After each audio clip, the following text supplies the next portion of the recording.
మన రక్షకుడైన యేసు ప్రభు నామంలో దేవుని ప్రజలకు అందరికీ హృదయపూర్వకంగా వందనాలు తెలియజేస్తున్నాను.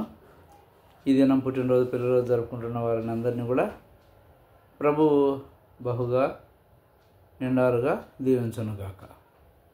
ఈ దినం దైవ మర్మములు.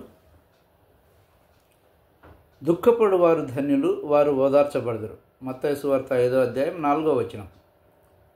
మనము మంచి ఉప్పు కాగలుగుటకు రెండవ మెట్టు ఏదనగా సంకటములలో ఆదరణ. దుఃఖపడు వారు ధన్యులు, వారు ఓదార్చబడుదురు. మత్తయి సువార్త 5వ అధ్యాయం 4వ వచనం అర్థపూరితమైన మాటలివి. మనం ఎప్పుడైతే హృదయములో క్రీస్తు యేసు ప్రభువునందు విశ్వాసం ఉంచితిమో వెంటనే మనము అది వరకు ఎన్నడూ ఊహించని పరిస్థితులను ఎదుర్కొనవలసి ఉండుట కనుగొందం. మారు మనసు పొందక పూర్వము స్నేహితులు, బంధువులు, తల్లిదండ్రులు మనలను ఎంతో మెచ్చుకొనుచుందురు. ఎప్పుడైతే యేసుక్రీస్తు ప్రభువుకు లోబడుటకు నిశ్చయించుకొంటిమో వెంటనే మిత్రులు శత్రువులుగా మారిపోదురు.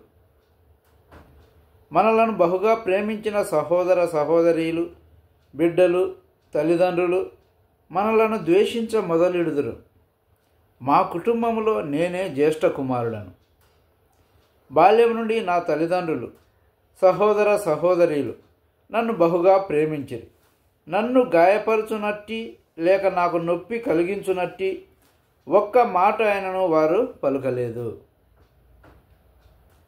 ఎప్పుడైతే నేను క్రైస్తవుడనైతినో ప్రభువైన యేసుక్రీస్తు నా సొంత రక్షకుడై నా జీవితమును మార్చివేసి నా చెడు మార్గముల నుండి నన్ను తప్పించి నాకు నూతన జీవమును అనుగ్రహించెనో అప్పుడు నా బంధుమిత్రాదులు నన్ను త్రోసివేసిరి. 1933వ సంవత్సరంలో నేను ఇండియాకు తిరిగి రాగా ముంబైలో వారు నన్ను కలుసుకొనుటకు వచ్చిరి.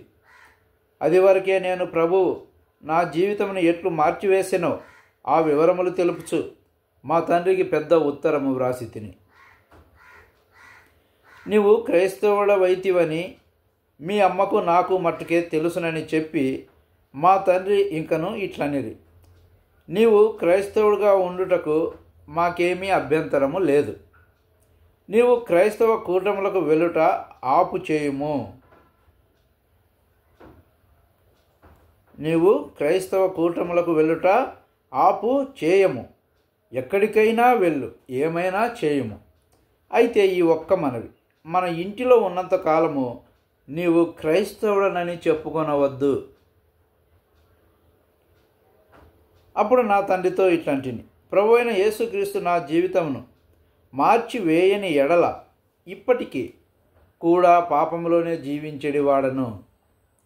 డబ్బంతా ధారపోస్తూ దుర్మార్గపు పనులు చేసుండేవాడను. ఇప్పుడు యేసుక్రీస్తు ప్రభువు నన్ను రక్షించి మార్చివేసి నాకు నూతన జీవం ఇచ్చి ఉన్నాడు.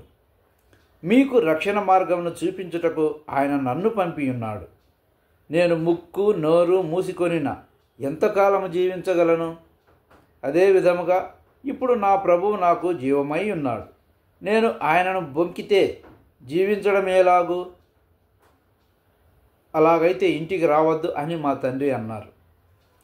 అమ్మతో దేవునికే మొదటి స్థానం ఇవ్వవలెనంటిని కానీ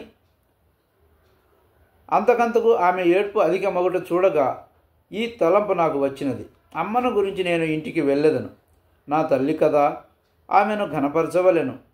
ఏ 4 దినముల కొరకు వెళ్ళెదను. ఈ సంగతి ఆమెకు చెప్పబోచుండగా ఏదో నా గొంతుకలో పట్టుకొనినట్లు అయి నోటి నుండి మాట రాకుండెను. కొన్ని క్షణములలో ఈ మాటలు నా చెవిని పడెను. తల్లినైనను, తండ్రినైనను, సహోదరుడినైనను, సహోదరినైనను నాకంటే ఎక్కువగా ప్రేమించువాడు నాకు పాత్రుడు కాడు. నాగటి మీద చెయ్యి పెట్టి వెనుక తట్టు చూచువాడు ఎవడును దేవుని రాజ్యమునకు పాత్రుడు కాడు.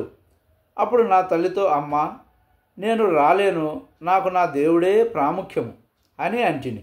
అప్పుడు వారిద్దరూ నన్ను ముంబైలోనే వదిలేసి వెళ్ళిపోయిరి.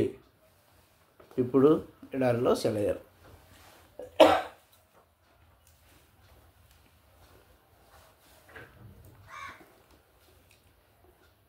తన పిల్లలను తన ఇంటివారును నీతి న్యాయములు జరిగించుచు యెహోవా మార్గమును గైకొనుటకు అతడు వారికి ఆజ్ఞాపించున్నట్లు నేను అతని ఎరిగి ఉన్నానెను.